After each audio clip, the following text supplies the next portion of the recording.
that we're supposed to be the ones tone police now. We can't even make jokes. We can't laugh at a neo-Nazi dying.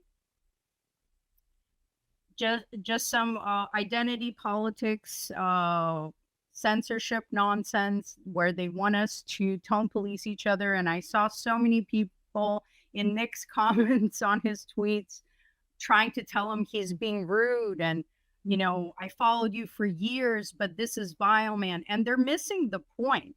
Nick posted something like, congratulations to Charlie Kirk for not attacking Black people for a day. And then today he quote tweeted it and said, congratulations on a 2-day streak. And it's true. No, he's not just having a good time. It's humor with an effective point that he's making. That literally only death stopped Charlie Kirk from attacking Black people. Hey,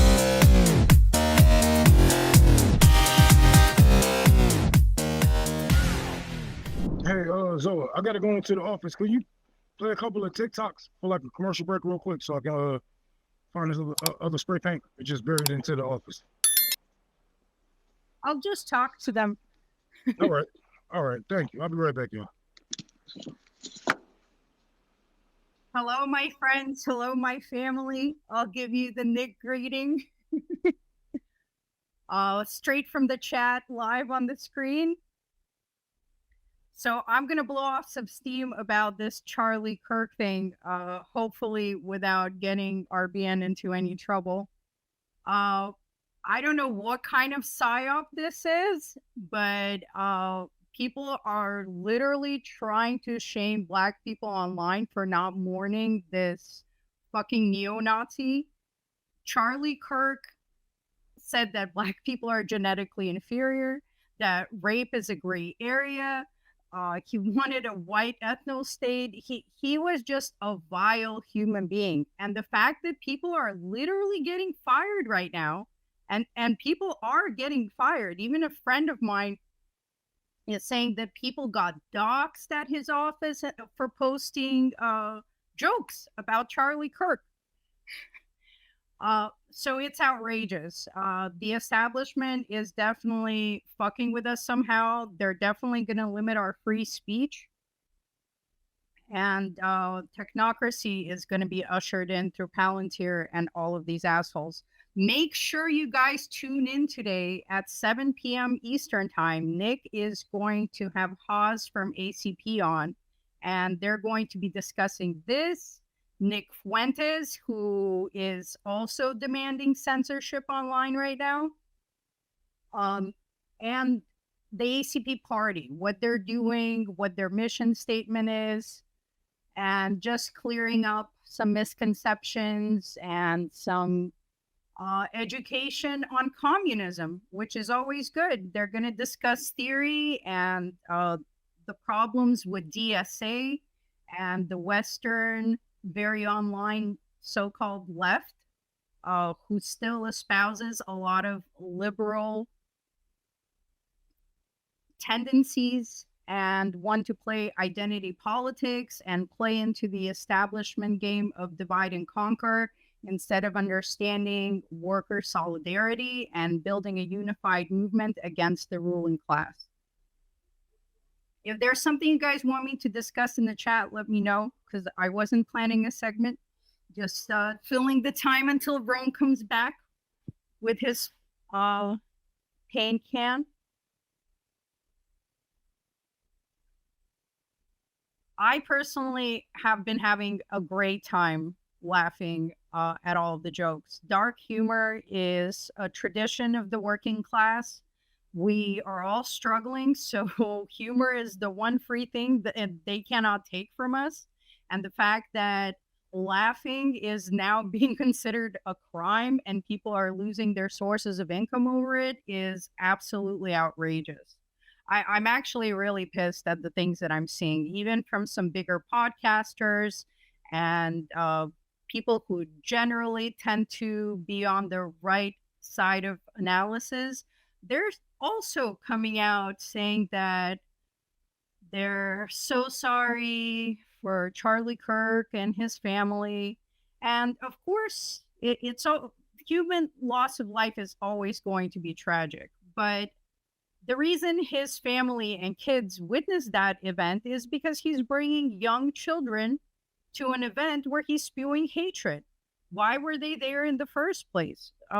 Everything else he was exposing them to is so unhealthy psychologically and such a bad message to send children. Yet we're supposed to be the ones tone police now. We can't even make jokes. We can't laugh at a neo-Nazi dying. Just some identity politics, censorship nonsense where they want us to tone police each other. And I saw so many people in Nick's comments on his tweets trying to tell him he's being rude and, you know, I followed you for years, but this is vile, man. And they're missing the point. Like, Nick posted something like, congratulations to Charlie Kirk for not attacking Black people for a day. And then today he quote tweeted it and said, congratulations on a 2-day streak. And it's true. No, he's not just having a good time. It's humor with an effective point that he's making. That literally only death stopped Charlie Kirk from attacking Black people. That's not Nick's fault for pointing it out. He's just doing it in a brilliant and humorous way. And the reactions of some so-called comrades trying to tone police him is really disheartening, because some people still don't understand that poverty is violence, that state violence is committed against us all the time. And it is self-defense when the working class fights back. There is no great thinker, great revolutionary, great communist leader that would ever lead the working class to an illusion that we can achieve the change that we need through peaceful means, unfortunately, because we are dealing with a very violent system and the privileged few who have always built and inherited their wealth on violence. And tone policing each other is just doing the job of the ruling class.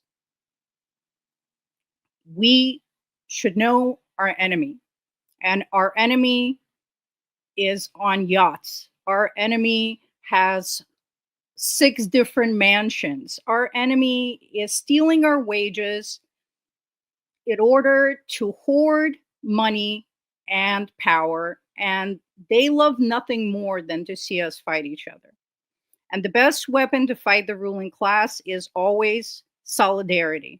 Solidarity means appreciating, respecting, and understanding each other's individual struggles, because they're never going to be the same. No one's ever going to understand the struggle of a woman if they're not a woman, the struggle of a Black person if they're not that Black person. But we can understand that we are all being exploited. Learn to respect each other's individual struggles and experiences. And with that respect, create solidarity. Not just when we say no war but class war, it's just an understanding that it's the class war that drives all of these other struggles. It's the ruling class that needs to manufacture racism and these divisions. So while these struggles also exist and also matter, ultimately taking down the ruling class is what will liberate the working class globally. And we really need to bring back phrases like workers around the world unite, without any purity tests, without disrespecting people's cultures and traditions and unique backgrounds. We are very different all across the world. There's billions of us. We don't need to agree on everything. We just need to unite against the people oppressing us, the people who are bombing children and live streaming it to us. There has to be a greater vision and a greater cause. That's what people need to unite around. Once we have liberation, people can build their societies as they see fit. I mean, Chinese communism is Chinese communism with Chinese characteristics. They took Marxist teachings and made it their own. They included their traditions, they included their cultural values. They manifested Marxism as it should be, in a dialectical sense that applies to their circumstances. I'm not sure how much more I can give you guys. Rome didn't leave me prepared. So, how much theory do you guys feel like getting into today? Another thing to notice is Kwame Ture said that a real revolutionary builds, that real revolutionaries do not just talk about destruction, they talk about building, because ultimately we want to create a better world. So while some means of getting there might not be exactly what we fantasize about, I really want people to understand that it's a privileged stance to say that I don't support violence. I'm nonviolent in general.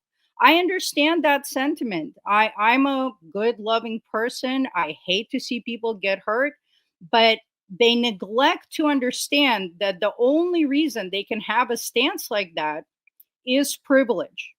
It is privilege to say that I don't believe in violence. If someone is hurting you, if someone's hurting your family, if someone's hurting your body, are you still going to keep that stance on some virtue signaling moral high ground that doesn't really apply to reality? We don't know how much other people are struggling. Maybe you are struggling, but not as much as the 9 million children who are going to bed hungry every night in the richest country on earth. And the violence that we export around the world, we cannot stop these people without direct action.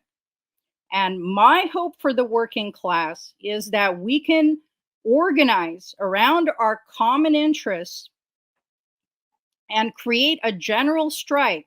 For now, worker hands make everything.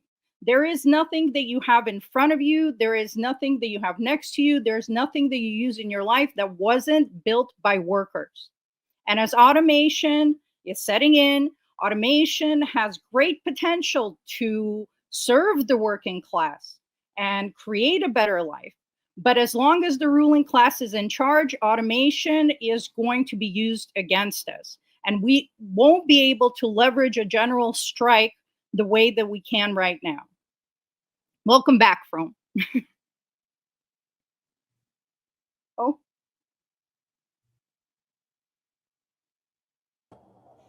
What you talking about, Zoe? general strike, the violence of the state, and how it's privileged to say that I'm non-violent. I believe in non-violence. The necessity of violence in fighting the ruling class and the existing violence of the ruling class. People, I feel like people who say they are non-violent is anti-revolutionary because it comes to the point to where you say you're not a violent person, okay, but to say that violent people or people who push hate rhetoric and whatnot don't deserve what's coming to them, that is just asinine. I think they try to sugarcoat it and say, oh well, I'm not I don't condone any violence of any sorts or whatever it may be. They are just giving us the heads up that if we was to ever rebel and start a coup or a revolution, co-op or whatever you may be, they're going to be against us if our tactics aren't perfect. And it's funny how they say, "Oh, we want a perfect candidate," but they want a bloodless revolution. They want a bloodless revolution, but we want a perfect candidate. Like, it's crazy. It's just idealistic, unfortunately. And I was saying how it's a privileged position because really, if you're growing up middle class America and you're kind of safe, you can have that stance like, oh, I don't like violence. But if you're growing up poor, if you're growing up in the ghetto, if you're really suffering, then violence is a part of life. You can't have that privileged take. What are you going to do when people come at you and attack you? You're going to lecture them on nonviolence? then you got to remember, only reason why we sitting here. Hold on, let me grab my they say this microphone's messed up. I'm about to grab my phone.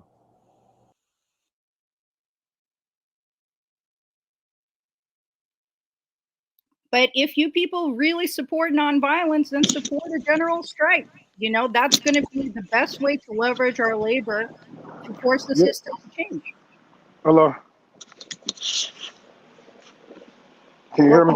Welcome. Yep. All right. Yeah. The only reason why people can sit here with this privileged lifestyle of not being a violent person is because of the violence that has taken place before you can be in that position. So, uh, yeah. I mean, the colonization and imperialism, et cetera, et cetera. But you would not be here if it wasn't for violent people, people who are willing to take it there. Like, I don't think that the dude did any wrong by taking out Charlie Kirk, and I think we need copycats, to be honest, man, because there's too many.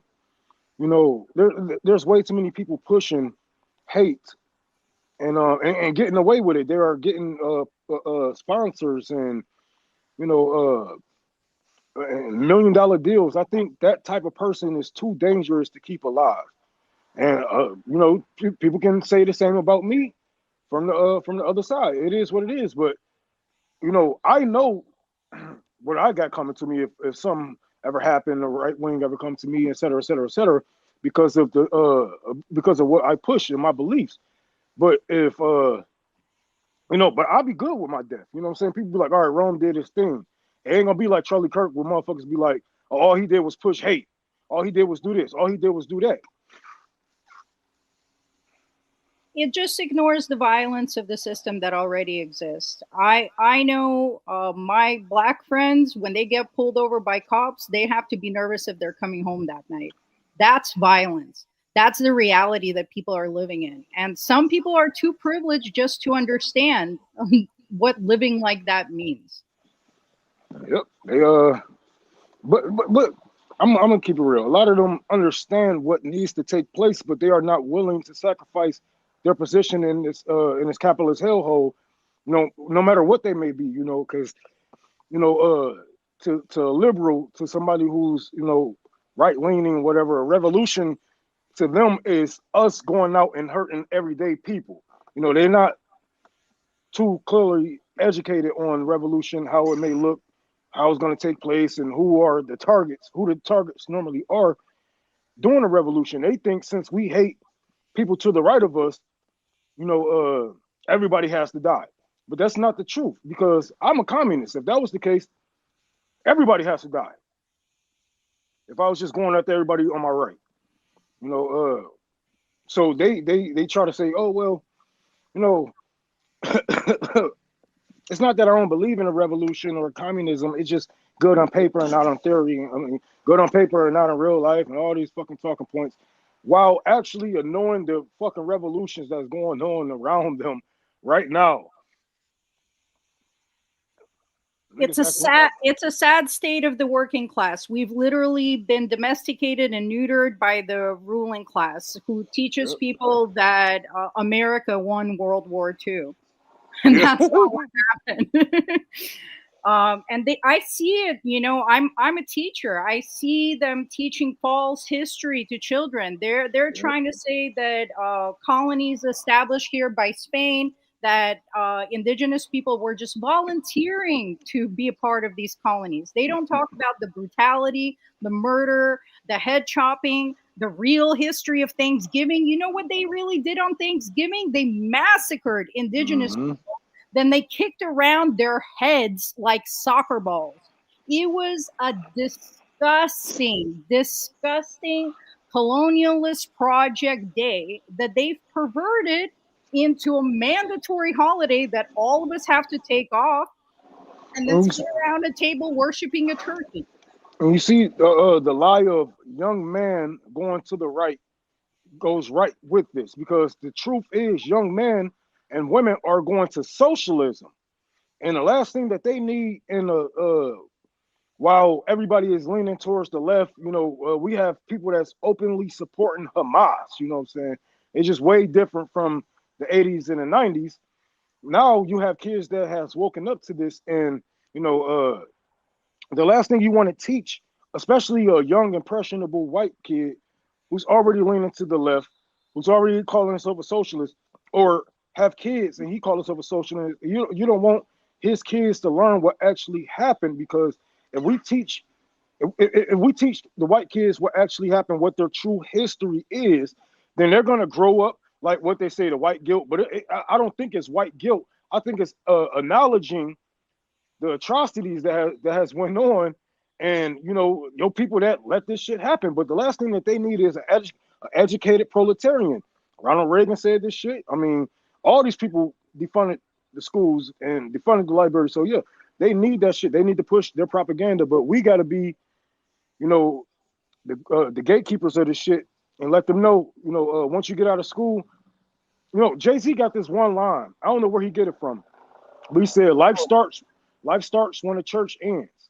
And people was like, oh, well, he a devil worshiper, blah, blah. I said, no, life starts when the church ends. I mean, no matter if you go to church, you believe in God, you pay your tithes, you do all that jumping, clapping, et cetera, et cetera, et cetera.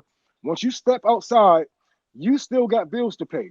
You still got to go to work. Your family is still suffering, you know, et cetera, et cetera. You know, we have genocides. We have, you know, colonization, imperialism going on in this world, outside of your comfort zone.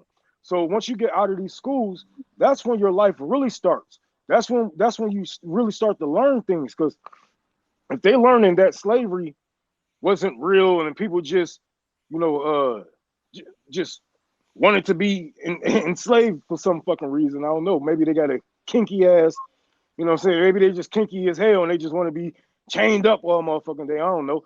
But when we teach we teach them outside of the schools, teach them the truth, and they're gonna push back on their teachers and push back on, you know, on this propaganda. So yeah, life starts when the church ends. Life starts when school ends.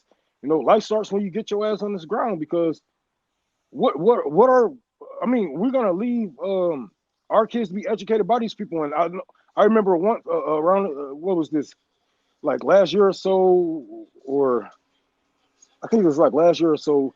It was like, well, Trump want to get trying to take Black history out of schools and whatnot. I said, yeah.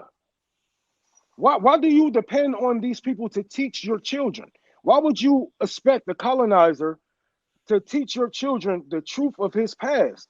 Like, that is your job as a Black parent, or as a white parent, brown parent, whatever it is. That is your job to tell your kids their true history. If you leave it up to these schools, then your kid gonna come back and say Martin Luther King was a fucking Republican, or he would have voted for Trump in today's age, you know? But they flipped that shit. Democrats used to be the party of the Ku Klux Klan. They were Catholics, and they actually came out against Roe v. Wade, against abortion rights. It was a fully conservative Supreme Court that passed Roe v. Wade. And they said that it's because of the same reasoning as gun rights, it's personal freedom. Yep. And Reagan really screwed us, because Reagan, just like Nixon, started the drug war because he said that there was nothing to arrest the revolutionaries over, and that's why they made drugs illegal, so they can criminalize them. And then Reagan pulled the student debt fucking bullshit on us in order to get people invested in the system and chained to the system. And now we see these children that go get brainwashed in these colleges, and they're the very ones that are tone policing us because they're invested in the fucking system. That's why I don't get the saying of, oh, these liberal colleges or these communists, these socialist colleges are teaching our kids to be so. No, the fuck they ain't. If your college was teaching your kids to be socialists, they would be boycotting that mother. They would be on strikes. They would be saying, you know, there's no reason why I should be paying for healthcare. There's no reason. I mean, there's no reason I should be paying to go to school here when my mother, my father pay taxes yearly that goes into this school. You know, not only that, you're taking public donations, getting billions of dollars from all across, from who knows who. You know, there's enough money to educate everybody. There's enough money to educate everybody. So if the schools was teaching the kids to be socialists, if they was teaching the kids to be communists, them kids would be communists right now. We would not have any Dean Weathers. We wouldn't have any Voshes. We wouldn't have any good troubles. We wouldn't have any and none of these motherfuckers, bro. That would be so far to the fucking left that America would be contemplating of dropping a bomb on a white city. And they already did. What about the bombing of Philadelphia? Mm-hmm. I mean, again, the system is violent, and some of you want us not to fight back. And it's the same people. Let me explain to you guys how this leads you to being pro-imperialist, whether you intend to or not. Palestinian resistance is the only choice that they have. Are you going to tell Palestinians that they should be nonviolent because you don't like violence? Or are you going to defend their right to protect themselves? They do it every day. Like, how can you in the same breath condemn NATO, which a lot of you progressives really don't? You condemn NATO, and then you condemn the resistance to NATO. You can't have it both ways. Like, you expect me to get hit and just let this dude keep hitting me because I shouldn't be a violent person? I shouldn't be like those people? Oh, you're going to scoop down to their level? What? Are you out of your mind? See, look, this is why I said earlier, you know, all the sympathy stuff, that is language of the oppressor. That is language of the oppressor. And that comes from the Roman, I'm talking about Roman days, all that shit. They want you to have empathy for your kings and your queens and your rulers and the people that's mouthpieces to them. Yeah, and people really need to get it in their heads. Working class violence is self-defense against the violent system. Mm-hmm. It is self-defense. Your alternative is for us to lay down and die and let the system crush us. They like, well, I don't know. I just don't think that, you know, killing Hitler is going to change anything. People still going to feel this way.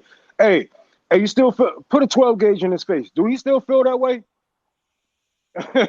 All right, then. Like, come on now. And can you imagine people like after World War II ends, and people need analogies because they just have been so trained not to relate to other workers' struggles. But can you imagine pulling someone out of the Auschwitz camp and saying like, hey, don't say anything bad about Hitler. He loved dogs. He was a nice guy. So, you know, don't disrespect the dead. And look, I know what people are going to say. Well, he wasn't Hitler. He didn't have power like Hitler. Okay. That's true. Okay, yeah, that is true. But if he's speaking the same shit that Hitler said, if he's doing the same things that Hitler did, you know, and he's gaining an audience, I can't lie, he has millions of devoted followers, got a cult fan base. Is that not a dangerous man? And yes, he may not be out there physically hurting anyone, but your words can impact somebody's life. Like you can sit there, man, the love of your life can sit there and y'all can be having a good ass day one day and she just turn around and say, I want to break up. I should break your motherfucker. George W. Bush didn't kill any Iraqis. He didn't have to. But he's the one that espoused the words weapons of mass destruction. So yeah, if you're powerless, your words mean nothing and your words aren't violence. But if you're in a position of power, they never do their dirty work. All they have is words, and that words cost millions of lives. They don't get their hands dirty. They use us to do it. Right. And is he a big name or is he just some podcaster? Because they're trying to have it both ways. Because people saying, oh, well, you know, they took him for us political views, or, you know, he's just a podcaster, or, you know, they hate him because his name's like, what is it? What is it? Why did they take him out? And we still haven't got a manifesto from the dude yet. I'm hoping that he watch RBN. Because I swear, that was a coincidence.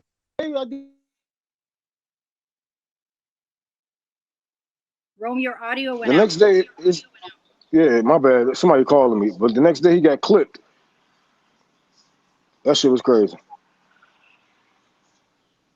I mean, at some point we have to get serious, and we have to understand that the privilege that we have by living in the belly of the beast was built on the exploitation of the global south. You guys can read about this. This was their plan, and I don't even trust anything. I don't trust the assassination attempts against Trump. I don't No. trust whatever went on here. There's so many questions. There's so much suspicion. I'm not sure if the guy they're gonna say did it even did it. Whatever manifesto they produce, dude, like this 22-year-old kid is some magical ninja that can make 200-yard shots and then disappear. I ain't gonna lie. I teach my kids how to shoot, but remember that is like white culture is to learn how to shoot. I think that's like one of the first things white country people learn how to do is shoot. So I'm not surprised, that he can take a shot like that because I have seen shots like that up here. People shooting deer and all kind of whatever game, whatever hunting it is going on at that time. People can pull off some excellent shots. I mean, they can shoot and the bullet will land where you're walking at. So, the training. That's that. I always knew that was gonna bite white people in the ass some way. Training their kids to be shooters at that age, and it's not the point. It's not that. That's not the problem of shooting. Teaching kids how to shoot. That's not the problem. The problem is the ideology that comes behind that trigger. Because if you're teaching them to be, hateful and whatever it may be, then I don't know. You kind of asking them to go on the internet and start reading shit, and they probably gonna turn themselves into a leftist and clip y'all ass. I don't think we're ever going to know the truth for sure, just like the Epstein files and all of that stuff. But the thing to focus on for me is how this is being artificially boosted and how we're being forced to mourn the death of a Nazi. People are losing their jobs. Like, this is some kind of massive psyop. The way, I mean, other people got shot. Some Democrat lawmakers just got shot a few months ago. But Executed. This is being flooded, like shoved into our faces.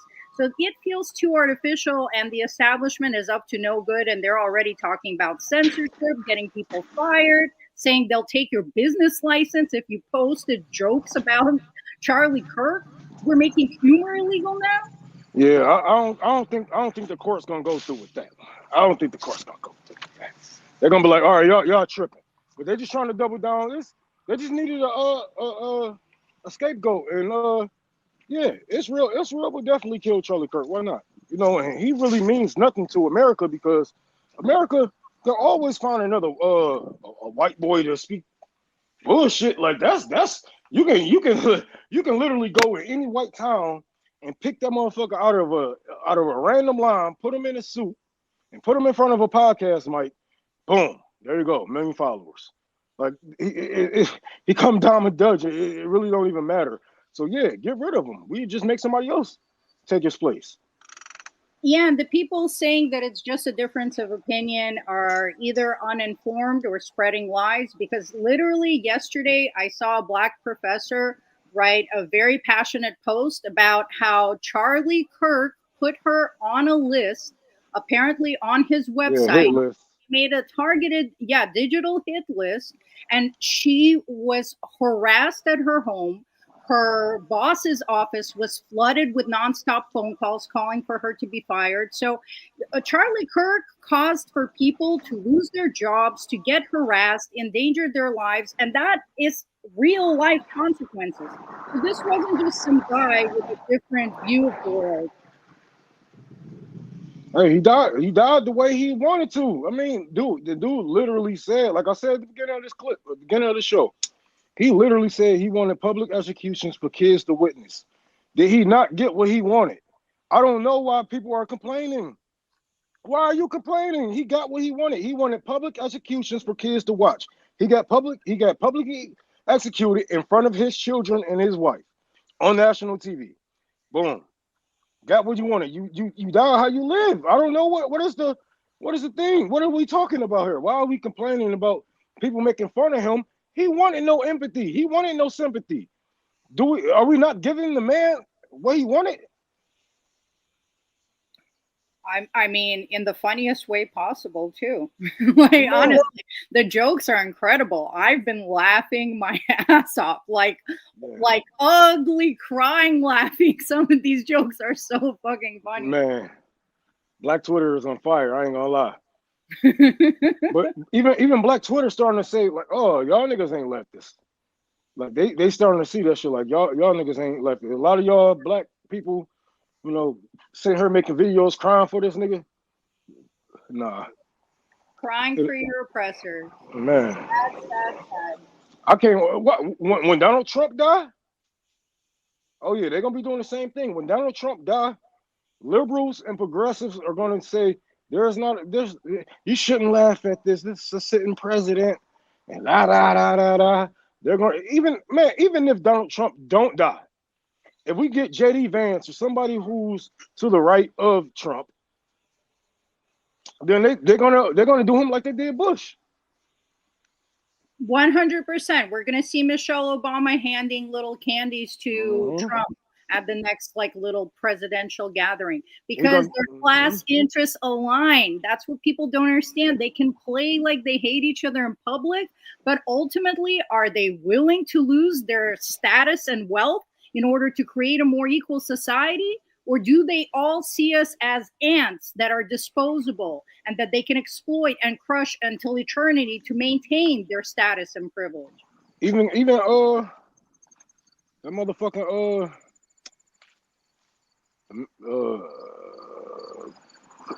what's the nigga in California? I'm brain farting. My bad. I almost called that nigga Garvin Nixon. Garvin Newsom. He even congratulated Trump on his stance on Israel. Of course he did. Gavin Newsom's related to Pelosi. He's related to the Gettys. He's related to a bunch of billionaire dynasty families. He was raised to do this job. And his ex-wife, I forget her name, but she's like a Fox News commentator that Donald Jr. dated. They're all in the same club, guys. It's one big club and we're not in it. You can't get in it because you were poor.